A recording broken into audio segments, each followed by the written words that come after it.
تنخواہ والے دن دفتر میں کام کرنے والے کلرک کو جب تنخواہ ملی تو وہ اپنی تنخواہ وصول کر کے گھر جانے کے لیے مسافروں سے بھری بس میں سوار ہو گیا۔ اسی بس میں ایک جیب کترا بھی تھا جس نے اس کی جیب مار کر ساری تنخواہ اڑا لی۔ جب بس کنڈکٹر نے ٹکٹ کے لیے پیسوں کا پوچھا تو کلرک بیچارے نے جیب میں ہاتھ ڈالا تو جیب کو خالی پا کر اس شریف شخص کا چہرہ ندامت کے مارے سرخ ہو گیا اور زبان لڑکھڑانے لگی۔ بس کنڈکٹر نے اسے طنزیہ انداز میں کہا، بلا ٹکٹ سفر کرنے پر تمہیں شرم آنی چاہیے۔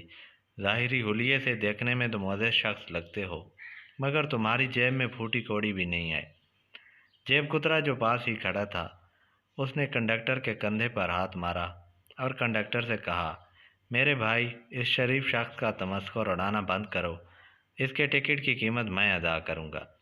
یہ سن کر کلرک نے خدا کا شکریہ ادا کیا اور مسکرا کر جیب کترے سے کہا، خدا آپ کو خوش رکھے اور آپ جیسے لوگوں کے کاروبار میں خوب ترقی دے، کیونکہ آپ جیسے ہی معاشرے کے حقیقی ہمدرد لوگ ہیں جو مصیبت میں مبتلا لوگوں کا خیال رکھتے ہیں۔ کسی اجنبی پر مہربانی کا یہ منظر دیکھ کر بس کے مسافر بھی اس چور کے اعلیٰ اخلاق کی تعریف کرنے کے ساتھ اس کے لیے دعا کرنے لگے کہ خدا اس مہربان شخص کے کاروبار میں برکت عطا فرمائے۔ یہ بس پاکستان ہے اور جیب کترے ہمارے حکمران، اور ہم ابھی تک اسی بس میں کھڑے لٹ رہے ہیں اور ان کا شکریہ ادا کرتے ہیں جو ہمیں لوٹ رہے ہیں۔ مزید ایسی ویڈیوز کے لیے چینل سبسکرائب کریں۔